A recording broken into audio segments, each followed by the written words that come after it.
नमस्कार, मैं हूं दीपेश और आप देख रहे हैं शून्य टीवी। बात करेंगे कैंपस की ताज़ा तरीन खबरों की, लेकिन सबसे पहले नजर डाल लेते हैं हेडलाइंस पर। कपड़ा क्षेत्र की दिग्गज कंपनी वर्धमान ने नैनो टेक्नोलॉजी में शोध के लिए शून्य यूनिवर्सिटी से हाथ मिलाया। वर्धमान ने नैनो टेक्नोलॉजी में अनुसंधान के लिए 3 करोड़ रुपये का योगदान। लगातार अपना दमखम दिखा रहे शून्य के फैकल्टी मेंबर्स। यूनिवर्सिटी के 7 फैकल्टी मेंबर्स ने दुनिया के शीर्ष 2% वैज्ञानिकों में बनाई जगह। 2 शोधकर्ताओं को लाइफ टाइम कैटेगरी में किया गया शामिल। विदेशी संस्थानों के साथ सहयोग बढ़ाने की कवायद। इथियोपिया के मिजान टेपी यूनिवर्सिटी के साथ हुआ शून्य यूनिवर्सिटी का समझौता। स्टडी इन इंडिया कार्यक्रम को आगे बढ़ाने में मिलेगी मदद। माई आइडिया ऑफ आइडेंटिटी विषय पर शून्य यूनिवर्सिटी में हुआ भाषण प्रतियोगिता का आयोजन। 10 स्टूडेंट्स ने लिया प्रतियोगिता में हिस्सा। अन्वित ने जीती प्रतियोगिता। अब खबरें विस्तार से। शुरू करते हैं एक अच्छी खबर से। कपड़ा क्षेत्र की दिग्गज कंपनी वर्धमान ने नैनो टेक्नोलॉजी में शोध के लिए शून्य यूनिवर्सिटी से हाथ मिलाया। इस खबर पर ज्यादा जानकारी देने जा रही है आरसी। उद्योग अकेडमिक साझेदारी को प्रोत्साहित करने के लिए शूलिनी यूनिवर्सिटी ने भारत की अग्रणी कपड़ा कंपनी वर्धमान टेक्सटाइल्स लिमिटेड के साथ एक समझौता ज्ञापन पर हस्ताक्षर किए हैं, जिसमें वर्धमान ने नैनो टेक्नोलॉजी में अनुसंधान के लिए 3 करोड़ रुपए का योगदान दिया है।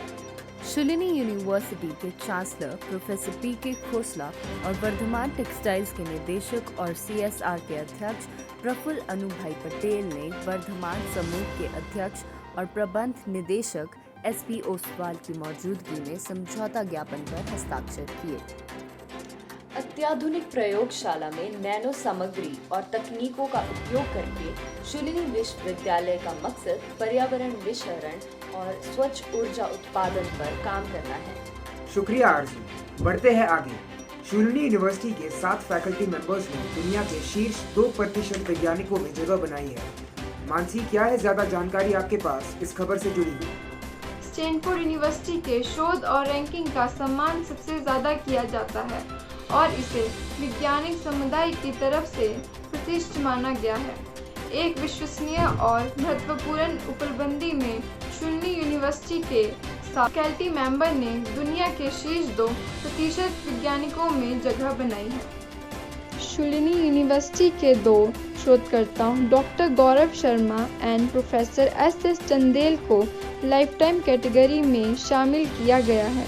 वहीं doctor Amit Kumar, doctor Pradeep Singh, doctor Pankaj Raizada, doctor Jaydeep Das और डॉक्टर अनिल कुमार ने भी शीर्ष 2% वैज्ञानिकों में जगह बनाने में कामयाबी हासिल की है। इसका चयन 2020 तक शोध प्रकाशकों का उपयोग करके किया गया। डेटा में वे सभी वैज्ञानिक शामिल हैं जो सूचकांक के अनुसार सभी क्षेत्रों में शीर्ष 1 लाख में शामिल है। धन्यवाद मानसी। अब आगे बढ़ते हुए, शूलिनी यूनिवर्सिटी ने हाल ही में इथियोपिया के मिजान टेपी यूनिवर्सिटी के साथ एक समझौता ज्ञापन पर हस्ताक्षर किए हैं। क्या कुछ है खास इस समझौते में, हमें जानकारी देने जा रहे हैं। शूलिनी यूनिवर्सिटी ने विदेशी संस्थानों के साथ अपने सहयोग में एक और कदम आगे बढ़ाते हुए इथियोपिया के मिजान टेपी यूनिवर्सिटी के साथ एक समझौता ज्ञापन पर हस्ताक्षर किए हैं। इस समझौते के तहत दोनों यूनिवर्सिटीज पारस्परिकता के सिद्धांत पर आधारित अंतर्राष्ट्रीय कार्यक्रमों में सहयोग करेंगी और यह समझौता भारत सरकार की छात्रवृत्ति के अनुसार स्टडी इन इंडिया कार्यक्रम को बढ़ावा देने में शूलिनी यूनिवर्सिटी की मदद करेगा। क्वाज़ुलु-नटाल यूनिवर्सिटी विश्व रैंकिंग में शीर्ष 500 यूनिवर्सिटीज में और राष्ट्रीय रैंकिंग में 4थे स्थान पर है। आपको बता दें कि ये समझौता ज्ञापन संकाय, विद्वानों, छात्रों, शैक्षणिक सूचनाओं और सामग्रियों के आदान प्रदान को प्रोत्साहित करेगा। शूलिनी यूनिवर्सिटी के 2 प्रीमियम क्लब्स ने कैंपस में भाषण प्रतियोगिता का आयोजन किया। अदिति से इस खबर पर ज्यादा जानकारी लेते हैं। शूलिनी यूनिवर्सिटी ने लिक्विड्स और shades of love 2 premium clubs ने आपसी सहयोग से बिना लेबल वाले माई आइडिया ऑफ आइडेंटिटी विषय पर एक भाषण प्रतियोगिता का आयोजन किया। यह आयोजन रतन टाटा हॉल में हुआ और प्रतियोगिता में कुल 10 छात्रों ने हिस्सा लिया। आइए देखते हैं कुछ झलकियां।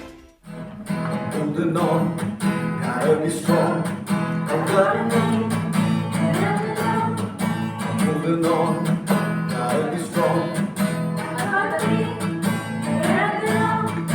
Holding on, gotta be strong. I gotta be where I belong. क्या रहेंगे इसे लेकर, तो क्या हो गया था सफर तय करने। मैं शुभराना आपके साथ इस मुद्दे पे चर्चा करने आई हूँ, जिसका नाम है importance of acceptance of LGBTQ in modern society. प्रतियोगिता में छात्रों ने लिंग या अन्य पूर्वाग्रहों के बावजूद सार्वभौमिक प्रेम की जरूरत पर बात की। इस दौरान अद्वैत को प्रतियोगिता का विजेता घोषित किया गया, जबकि निक्की टापा ने दूसरा पुरस्कार जीता। सभी प्रतिभागियों को प्रतिभागिता प्रमाण पत्र दिया गया। धन्यवाद रिद्धि। इस संस्करण के समापन से पहले एक नज़र क्यूरियोसिटी क्विज पर। इसे पेश कर रहे हैं मनिंदर। देश की सबसे बड़ी क्विज प्रतियोगिता क्यूरियोसिटी का सेमीफाइनल होने वाला है। क्विज के विभिन्न चरणों से गुजरने वाले 15,000 से ज़्यादा प्रतिभागियों में से और 50,000 से ज़्यादा छात्रों और अभिभावकों ने 25 शीर्ष क्विजरों ने सेमीफाइनल राउंड में अपनी जगह बनाई है।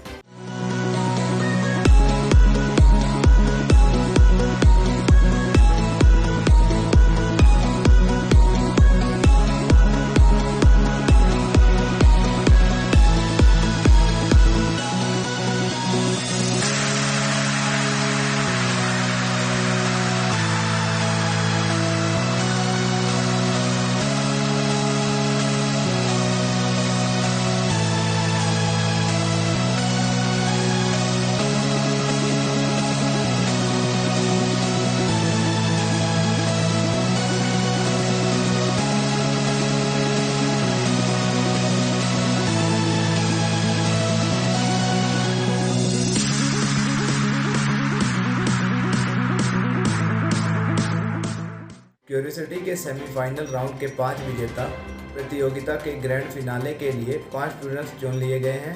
विजेताओं के नाम हैं राजस्थान के लक्ष्मीपाद सिंघानिया स्कूल से जिने झावर, इंद्रप्रस्थ इंटरनेशनल स्कूल, नई दिल्ली से Subhra Sahu, saint Augustine day school, Paschim Bangal से Rishi Goswami, Queens Valley school, New Delhi से लावण्य है, कैम्ब्रिज इंटरनेशनल स्कूल कुल्लू से कोशिश। अब फिनाले और विजेता का इंतजार रहेगा। इस हफ्ते के लिए बस इतना ही। अगले हफ्ते फिर होगी आपसे मुलाकात। तब तक के लिए दीजिए इजाजत। नमस्कार।